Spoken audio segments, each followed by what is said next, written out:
भारत की पावन धरा पर अनेक दिव्य लीलाएं घटित हुई हैं और उनमें से एक है महाबली हनुमान जी का जन्म। आज हम आपको सुनाने जा रहे हैं एक ऐसी अद्भुत कथा जो आपके मन, विश्वास और भक्ति को एक नई ऊर्जा से भर देगी। तो चलिए शुरू करते हैं पवन पुत्र हनुमान के जन्म की पावन कहानी। बहुत समय पहले की बात है। एक सुंदर और तपस्विनी महिला थी जिनका नाम था अंजना। अंजना पहले स्वर्गलोक की एक अप्सरा थी, लेकिन एक श्राप के कारण उन्हें पृथ्वी पर वानर रूप में जन्म लेना पड़ा। वह अपने श्राप से मुक्ति पाना चाहती थी, इसलिए उन्होंने घोर तपस्या शुरू की। स्वयं शिव जी की आराधना में लीन हो गईं। अंजना की तपस्या इतनी कठोर थी कि स्वयं महादेव प्रसन्न हो गए। शिव जी ने उन्हें वचन दिया कि उनके गर्भ से एक ऐसा संतान जन्म लेगा जो अनुपम बल और भक्ति का प्रतीक होगा। उसी समय अयोध्या के राजा दशरथ ने पुत्र कामेष्टि यज्ञ किया। यज्ञ के प्रसाद में उन्हें एक दिव्य खीर प्राप्त हुई, जिसे उन्होंने अपनी रानियों को दिया।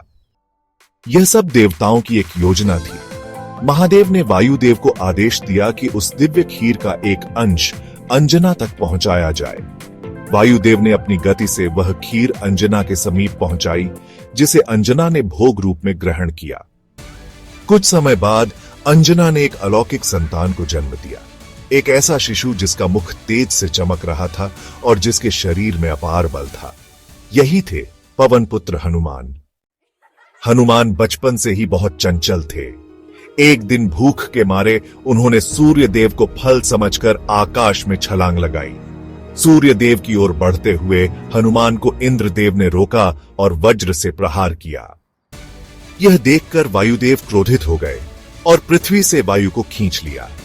सांस लेने में सभी प्राणियों को कठिनाई होने लगी। तब देवताओं ने मिलकर हनुमान को पुनः जीवित किया और उन्हें अनेक वरदान दिए। ब्रह्मा जी ने दिया अमृता का वरदान, विष्णु जी ने दिया बुद्धि और धर्म का ज्ञान, इंद्र ने दिया वज्र तुल्य शरीर और शिव जी ने दिया अपना अंश। वायुदेव ने उन्हें अपना पुत्र मानकर पवन पुत्र बनाया। ये वही हनुमान थे जिन्होंने राम भक्ति का अनुपम प्रमाण दिया, जिन्होंने लंका में आग लगा दी, सीता माता का संदेश पहुंचाया और संजीवनी लाकर लक्ष्मण का प्राण बचाया।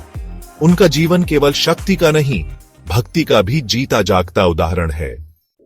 आज भी जो सच्चे मन से हनुमान जी का नाम लेता है, उसके सभी संकट दूर हो जाते हैं। वो केवल राम के भक्त नहीं, स्वयं राम का बल हैं। उनकी आराधना से मन में बल, बुद्धि और भक्ति का विकास होता है। जय बजरंगबली, जय महाबली हनुमान, जय पवन पुत्र की।